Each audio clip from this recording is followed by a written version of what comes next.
You do a lot of work with the community traditionally, and you grew up with these teachings. Mm-hmm. How do you use your knowledge to help the community in different ways? Well, first of all, is listening, which I always want to do first. Is what's the problem, and then I listen, and then I come up with like different solutions, and I ask questions, and then like I never tell, or I try not to say you should be doing this, and because we've all been given choices, and everyone has a path to walk, and everyone can take the right road or the wrong road, and then all we can do is support them, whether they take the wrong road or the right road. And like there's so many individuals that they think they know it all. Those are the ones you have to really work with, and then teach them, like what is right and what is wrong in a gentle way, and not saying I said, because then that just closes the doors or closes the ears. um, I know there's histories that, it's nice to know the history of the community that you're in. Like why is there animosities?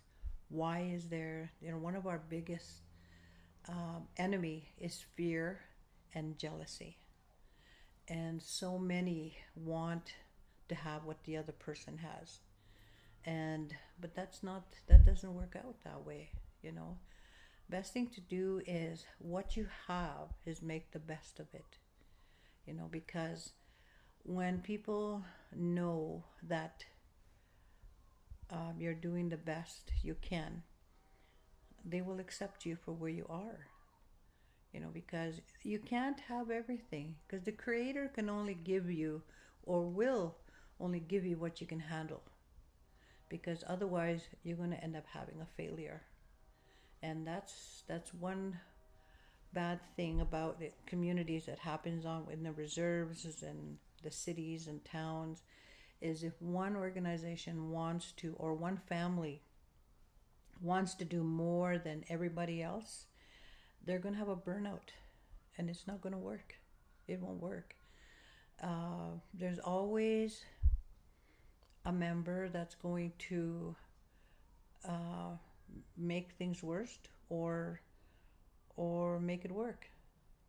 Like in my community, like we do have individuals that are, there's the whiners and the complainers, and then there's the ones that will just don't want to get involved, because they don't want to be part of the ones that are, they're going to be whining and complaining about them, so they just stay right out of it.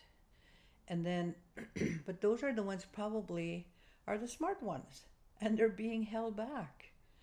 And so the best thing to do is to try to get everyone involved, and even the ones even if you have to sometimes drag them in and talk, and this is what our community needs, because what happens is you're going to get stagnant, and everyone else is going to surpass you, because in my reserve we have that.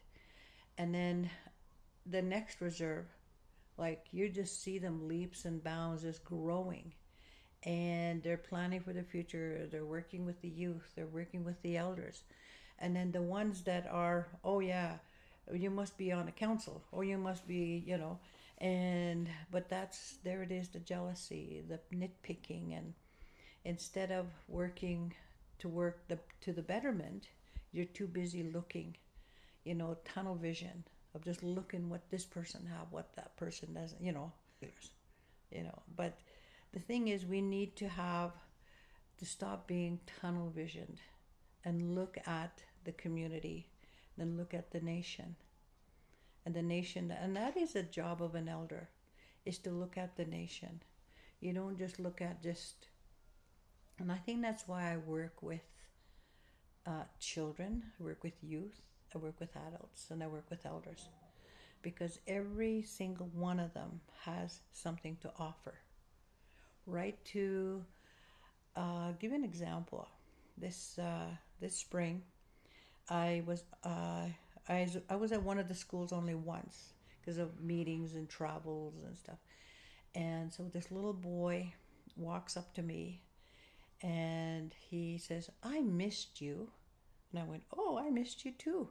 The teacher right behind him, or his worker, is like wide-eyed, her mouth is open, and she goes, "Wow, he never speaks to anyone." I went, "Why?" He says, "He's autistic." Oh, but the whole day I was so overwhelmed that, because the principal came up to me after and he says, "I heard what happened. You made an impact on one of our students." And I went, "Yeah," and I almost cried that you never know what you do working with people or people that are watching you. You just go along and just do the best you can.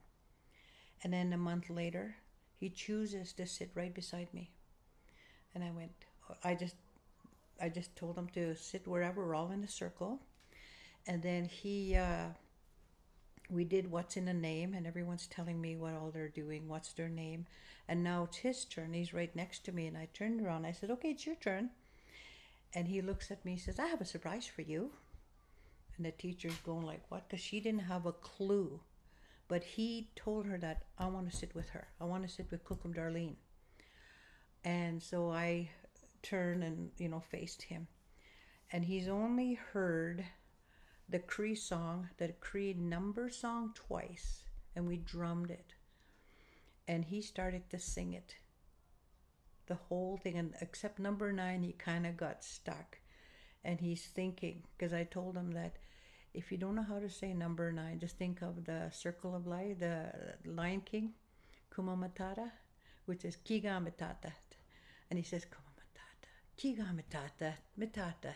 And he looks at me and I was just in awe, and I started clapping, and the whole class was just silent.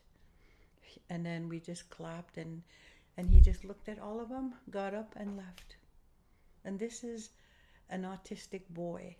If an autistic boy can remember hearing to count in Cree twice, why is it that how do you say the word, has full mind capacity, can't remember, their language or something, and I thought, and then there was another one where I teach drumming, and these are kindergarten. I teach drumming, and I wanted to know, how can I teach the beat? Well, it's been always in my mind. So I asked these kids, I said, "Oh, we did the drumming." I said, "They want to learn a song." I said, "I don't know what song to teach these little kindergartens." And this little kid says, "ABC."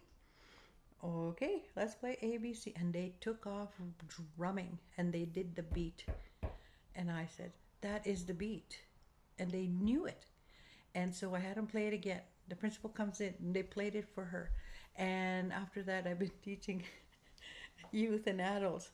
So if those children can teach me, and I'm learning from them, so why can't we look at these children to teach us, give that opportunity?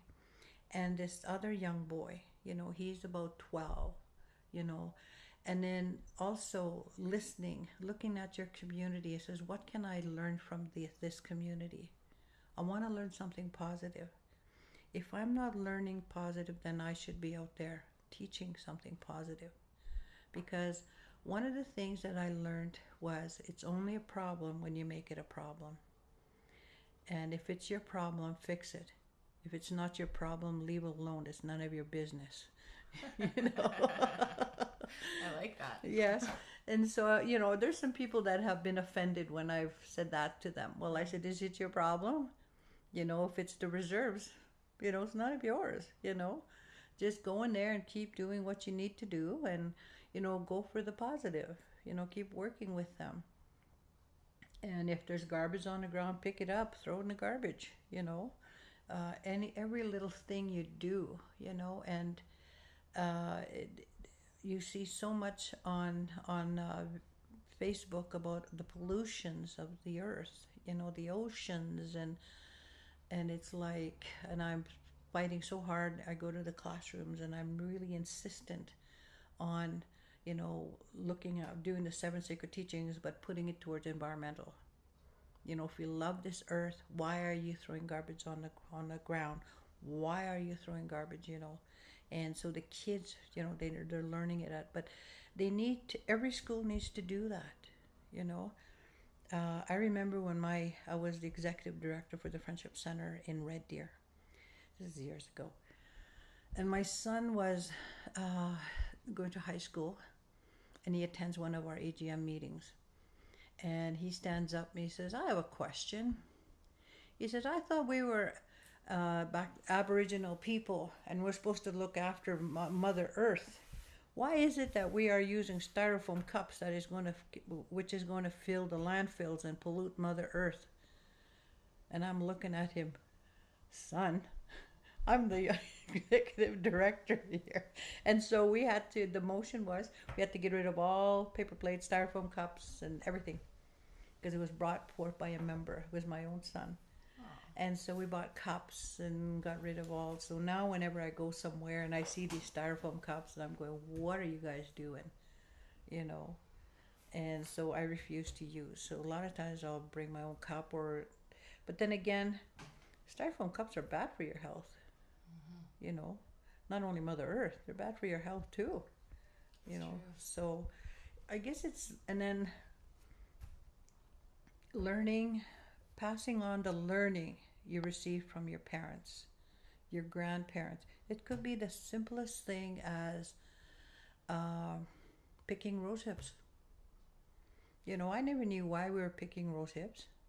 We just knew we had to peel them, pick them, dry them, and then Mom used to make tea. And just the other day, I Googled, what are the benefits of rose hips? Oh my goodness, of all the medicines in that rose hip, I'm going to go pick a whole new batch again this year, So there's things that we've done growing up as a child, thinking it's just normal, the normal thing, but not realizing that that is part of our culture. And that is something that we need to openly share. It's like, if you know how to speak your language, speak it. When I was first asked to, when I went to work at the Friendship Center in Red Deer, and there was a group of people who wanted to learn how to speak Cree. And I said, I know how to speak Cree, but I never spoke it like publicly. But I would speak it with my family. And so what I did was, okay, we advertised it, so I put down all the words that I remembered. And I start teaching those, the months, the colors, and counting, and hello, how are you? Some verbs and some foods, and so anyway, I was so proud of myself.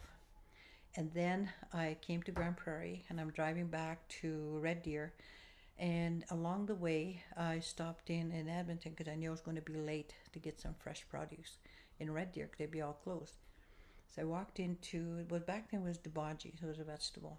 So I walked in there, and where all the vegetables were, and there was just a room full of individuals speaking their languages. They were all speaking, and I went, wow, isn't that ever cool? They're all speaking their languages.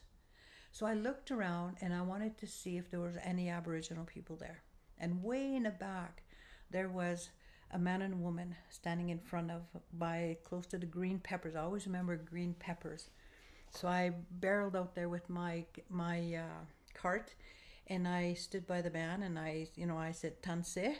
He looks at me, and his head was a little down, and he said, Monando, and I knew he was a little intimidated. And so I told him who I was, and then I realized he was shy. So I said, I said in Cree, look at all these people here. They're all speaking their language. And we were here first. And here we are, embarrassed to speak our language. And he looks at me, he looks at all these people. And then he stands up, he stands prouder, and he's tall, and he's from Louisville Reserve. And he says, Tapuyanma, that's right. So he turns around and introduces me to his wife. And then they both looked at me and we started speaking. Where are you from? And, I was just driving through here. I was coming from Grand Prairie. And yeah, we were at White Court and asked what kind of a truck. So we had this conversation in Cree. And all of a sudden I felt there was a silence. So we looked at each other, we looked back, and here's all these individuals giving us this dirty look. Like we had no right to be speaking our language. And I was so upset that I thought, okay, that's it. I'm going to write a Cree book. I'm going to write, and I'm going to teach as many people as I can. And I told him the same thing. And so that was it. We said our goodbyes. I went home. And about a month later, I'm in Red Deer at one of the grocery stores. And I'm at the till. And then I hear this, hey, Darlene, dance. And I went, oh, and I looked, and here was this same guy coming with his wife with a cart full of groceries. And I'm going, and now I'm in my territory. I went, and I could just feel my face getting all red. And I thought, nope. I just made a promise that I was going to, not be ashamed of my language. So I started speaking right back to him. And then the people were kind of like letting him through because we were conversing, and I'm still putting the groceries through the till, and we're welcoming each other. And this young lady that was in front of me kept saying, was passing through and just looking at us. And then he came and he shook my hand and he says, oh, you guys sound so wonderful. Oh, he said, you guys should speak your language for all the time, she goes. And then we were at about the second till, and there was about 4 or 5 tills. And it was like silence. And they just clapped. And I just almost cried. And then we hugged each other, and then we walked outside, not even think. And, it was such a difference, that the first ones in Edmonton, they ignored us, and then the ones in Red Deer, like they clapped and they were so happy. They just were standing there listening to us speak, and I thought, I am going to do that. And I did. It took me 12 years, but I put it together. And then I started, when I moved here, I was teaching it in Red Deer, and then I started teaching it here. So now I just teach kids or whomever asks for, how do you say this word, and like the city will phone or different people, and I'll tell them. And wherever I go and I see a native couple, I just start speaking Cree to them. And some of them will just speak just like nothing. Some will say Munando, their eyes are going back and forth, and I know they're embarrassed, and I'll tell them, I said, don't be embarrassed of who you are. If you know how to speak it. Or just tell me that you don't know all your Cree, I'll be happy, and then we just talk, So I've done many things. I wanted to just keep going on what you're saying there. When people are feeling scared to speak their own language, what kind of advice can you give, having these experiences and seeing how it empowers people? What kind of advice can you give to the next generation about embracing their culture and finding their way with their culture?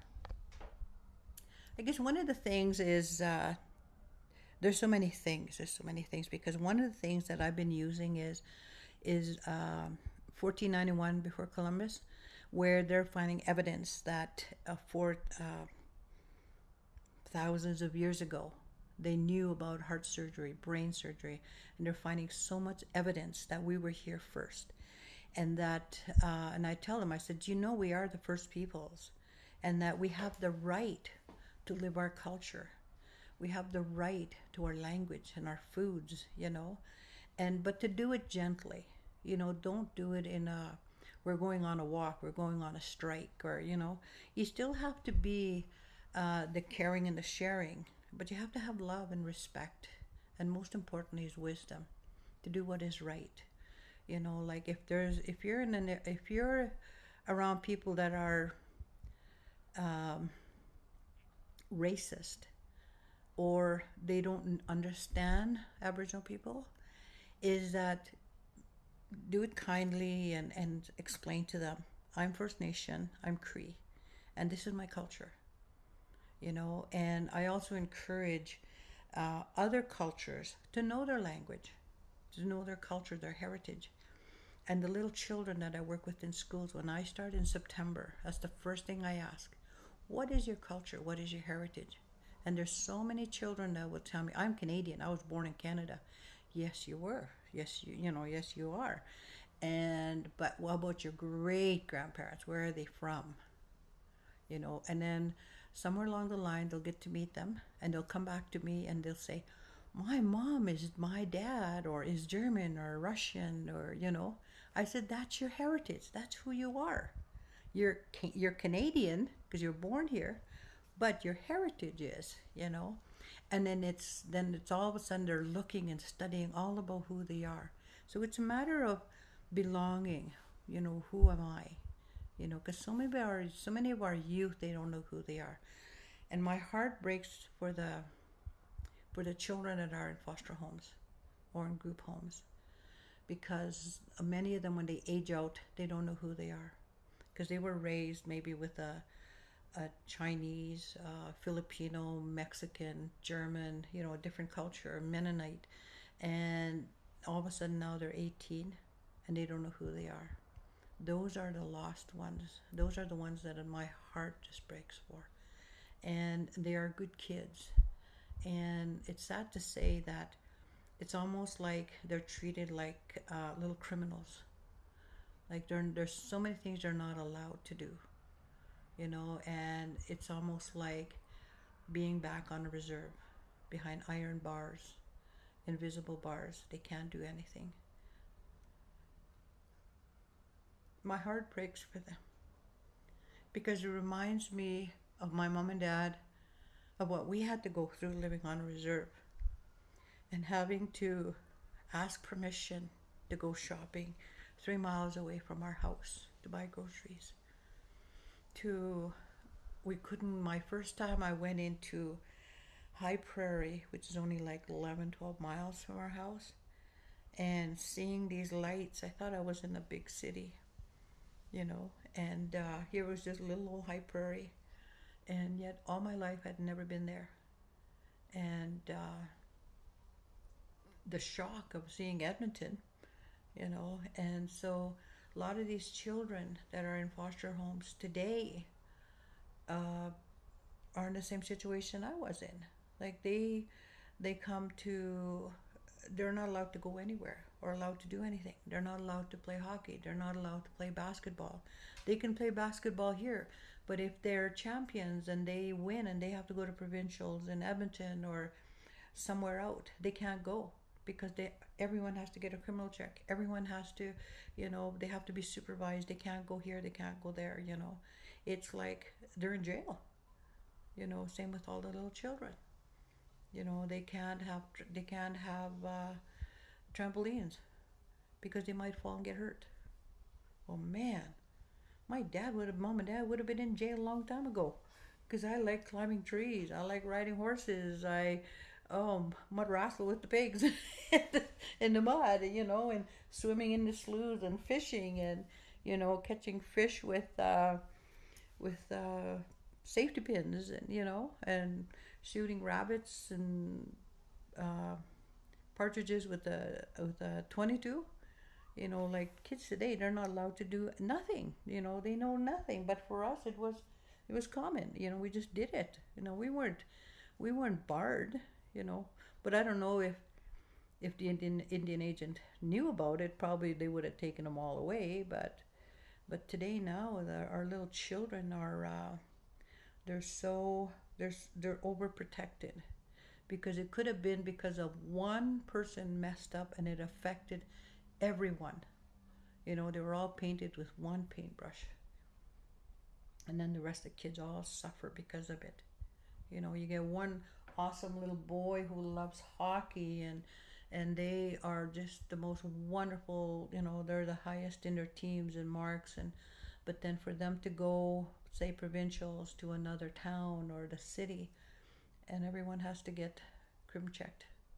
Whatever hotel, they have to have supervision, and it's horrible, you know. I know that one of the 94 calls to action, I was on CBC and I read the Beyond 94 because really only 10 have been actually completed since 2008. But a big one is around children in care. How do we, it's such a big question. I just don't know. Like, how do we change it? I don't know. What do you think? Like, do you have ideas around it? Well, sitting with the Elders Wisdom Circle, like we've come up with so many ideas, and you throw a good one out, another one comes out, you know, that knocks it down. Like we have to start at the base, you know, the families, and one of the things is the healing, major healing, and money ain't gonna pay for it, you know. A lot of these families like are broken where the mother or the father is mentally handicapped, i.e. FAS, you know, and or other ones, and then they have a child and they can't look after them. Then the child goes into care. Now this child grows up, and now their FAS or other mental disabilities have a child, and they have the same thing, and it just keeps going. And I know when I was working in Red Deer, and that came up, and what can we do? What can we change? Again, we had the same idea. I remember one comment was made that if you knew of a woman who was pregnant, and at the early terms, is to incarcerate them, because you knew they were going to be drinking, because they were also fetal alcohol, and then that would save the child. But of course, that was against human rights, you know. So that was not accepted. Taking that woman in to live with a family, to build a house and have a home for them, you know. Because years ago, they used to have pregnant homes. I remember hearing about them in the 60s, where there was women that would go and have their child, and because they knew they couldn't keep them, so they would it was home for pregnant women, and they would either have them adopted or, you know, whatever, what they do. Hopefully not abortion. I'm not in for that, and that's my opinion. I'm totally against it. But these children, they would like to have them go back to their community. I would like to see them go back to their community and know their culture, and know where they're from, know their cousins and their relatives, know their families. Maybe not to live there because maybe the family that they're from is not healthy. And unless there is one family member that is healthy and would like to take the kids, and let that happen.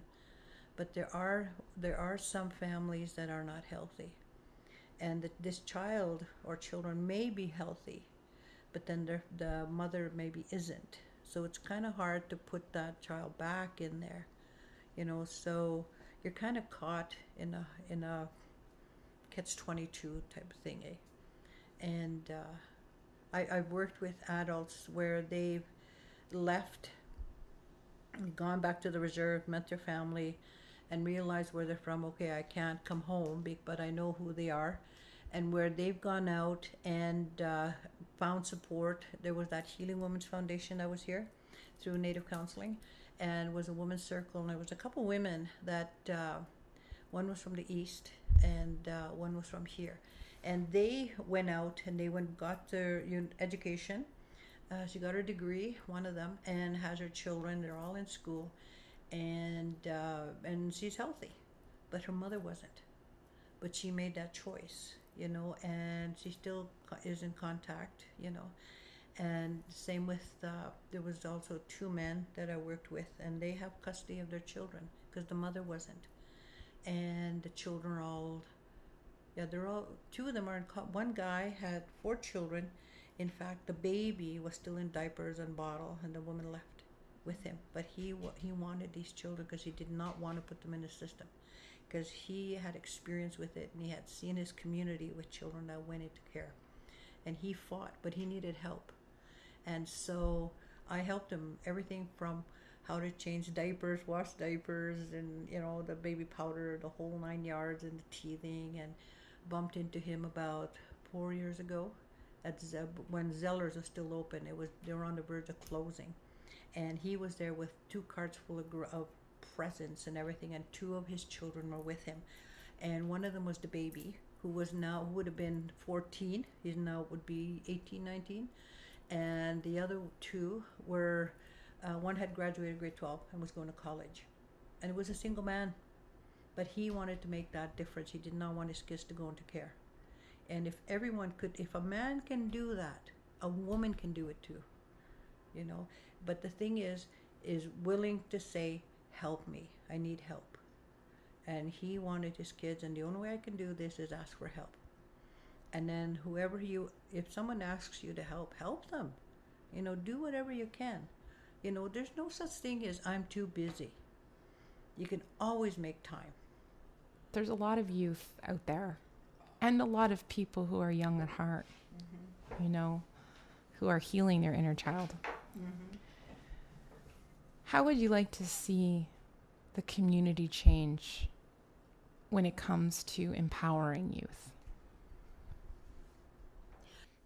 For the Aboriginal aspect of it, I would like to see where, I remember when I first came here and I loved it, and I took my nephew there, and this was back in 95, 94, in the 90s, and I came to visit, and there was canoes at Muskosipi Park, and we went canoeing with my nephew, and we loved it, and we had a good time. We just canoed right across, and that was great. And I don't think they have that anymore, because I remember there was several canoes there, and there was a lot of people that were canoeing, so it was a family thing. So, but with that, you can encourage, like say an organization has a youth group, and they say, let's all go canoeing, and they get to learn how to canoe. And there's also ranges that you can say for the Aboriginal people is have crossbow, like bow and arrow competitions, get some darts, those big dart boards, and shoot, and then also use the ring, where you can throw the ball through the big hula hoops, and or even shoot the arrow through the hula hoop, and it teaches your aim, also teaches concentration and patience, and also gives you body strength of pulling that bow and arrow, and also for them to make their own bow and arrow out of willows and sinew, and go for it. You don't have to go and spend thousands of dollars of making a bow and arrow. Like, you can go down to my willow tree there, and we used to make our own bows, that, and then we would make it like say up to here, and then how we could bend it and carve it, to make it narrow, and then notch it, and then we'd tie it, and then we'd have where the hand holder, we'd have some leather, moose hide, and then we'd made our arrows, and with some feathers, and away we went. I've killed rabbits and partridges, and that helped me with shooting with the 22 and the rifle. And even teaching, like, you don't have to raise money or grant money to do that. Like, there's got to be some friends around here that have farms and they have willows, and go and trim the willows and make a bow and arrow, and make yourself bunch of arrows, and they don't have to have the silver points, and you can get some duck feathers or artificial feathers, and and get someone to teach you how to fill them out and balance them, and there's so many things to do that doesn't cost a lot of money, or even different crafts. Like right now I'm going to be teaching a group of ladies how to do beading, and they're going to bring all their stuff here, and all I'm going to do is teach them the technique, and we're going to have fun. And one wants to make a headband for the hat, and one wants to just beading, and I just teach them. Like there's, you don't have to, my father always said, what goes around comes around. If you help people because you want to, it's amazing how people are going to come around and help you. My experience was, I got what comes around. When my son passed away 7 years ago, the community helped pay for my son's funeral. They brought all the food. They cooked the food and they fed the community. And, I want to give thanks to Marge Mueller for organizing it and the different women that came forward. And my family and friends, they paid for the coffin, everything. And so many people said that, do you know how much you've helped us? But I didn't do it because I wanted to get rewarded. I did it because I wanted to, because it was there, and not realizing that it all came back. So what goes around comes around.